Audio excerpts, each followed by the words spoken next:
주간 지역 정치권 소식 전하는 주간 정치 순서입니다.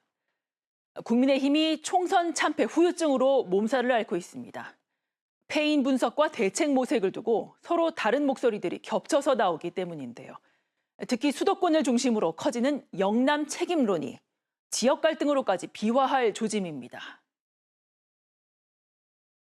국민의힘 윤상현 의원이 연 총선 참패와 보수 재건의 길 세미나. 윤 의원은 수도권 낙선자들과 함께한 이 자리에서 영남당으로 고착화된 당의 체질을 바꾸지 않으면 수도권 선거는 더 힘들어진다고 밝혔습니다. 앞서 수도권 당선자 초청 세미나에서 영남 중심당의 한계 때문에 대통령한테 싫은 소리를 전달 못한다고 직격한 지 나흘 만이었습니다. 영남을 우리들은 이런 얘기하면 보수의 심장이라고 해요. 보수의 심장. 그럼 수도권은 뭡니까? 보수의 팔다리입니다. 그런데 심장이 싸웁니까? 진짜 전투는 팔다리가 하는 겁니다. 우리는 팔다리 싸움에서 진 겁니다. 영남 책임론은 당선자와 낙선자를 가리지 않고 불거지고 있는데요. 공통점은 지역이 모두 수도권이라는 겁니다. 122석 가운데 겨우 사수한 19석. 어느덧 국민의힘의 험지가 돼버린 수도권에서 자성의 목소리가 더 높을 수밖에 없고 비판의 초점이 어느샌가 핵심 지지 기반인 영남으로 모이는 모양새입니다. 정의 지도부들이 어쨌든 수도권 민심을 이렇게 즉각적으로 반영하고 전략을 짜고 비전을 제시하고 그 방향으로 당이 가지 않으면 이거 영구적으로 지금과 같은 상황이 계속 벌어질 거라고요. 그럼 뭐 소위 영남의 자민련으로 계속 남아서 영남의 정서를 기준으로 해서 수도권 선거를 치르기는 어려운 것 같거든요.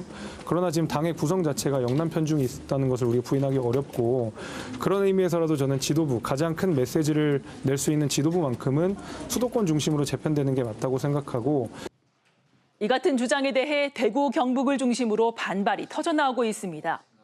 홍석준 대구 달서구갑 의원은 SNS에서 패인은 수도권 선거 준비의 문제이지 영남의 문제는 아니라고 반박했습니다. 공천과 선거 지휘를 했던 한동훈 전 위원장과 장동혁 전 사무총장이 영남 출신도 아니지 않은가 하고 반문하기도 했습니다.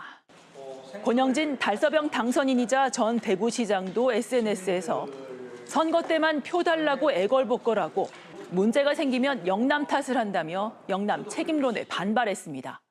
지역구 90석 중 59석을 영남에서 건져서 그나마 개헌 저지선이라도 지킨 것이라고 목소리를 높였습니다. 이철우 경북도지사도 잘 되면 내 탓이고 잘못되면 조상 탓이란 속담이 있다며 영남 탓도 그런 것이 아닌지 돌아보자고 꼬집었습니다. 그래서 올해도 뭐 투자는 많이 했지만 국민의힘은 다음 달 3일 새 원내대표를 선출합니다. 앞으로 3년 이 여소야대 전국 속에서 지방선거와 대선을 치러야 하는 막중한 역할을 누가 맡을지 관심이 쏠리는데요. 이 과정에서 수도권과 영남권이 다시 세 대결로 갈릴 가능성이 제기됩니다. 하지만 이 같은 접근은 문제 해결 방법이 될 수 없다는 게 전문가들 의견입니다. 그만큼 정권 심판해야겠다는 게 강했던 겁니다. 중앙당에서 영남 사람들을 싹 몰아냈다고 수도권 유권자들이 감동을 할까요? 희생자를 영남에서 찾거나 하는 건 아니다. 왼쪽 다리가 아픈데 오른쪽 다리를 치료하려고 하면 안 된다.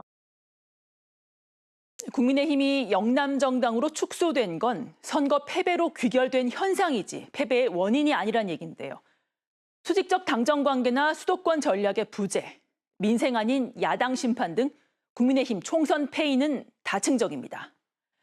다각적이고 정밀한 분석 대신 패인 분석에서조차 지역 갈등을 조장하는 병폐를 되풀이하는 건 아닌지 유권자들은 눈여겨보고 있습니다.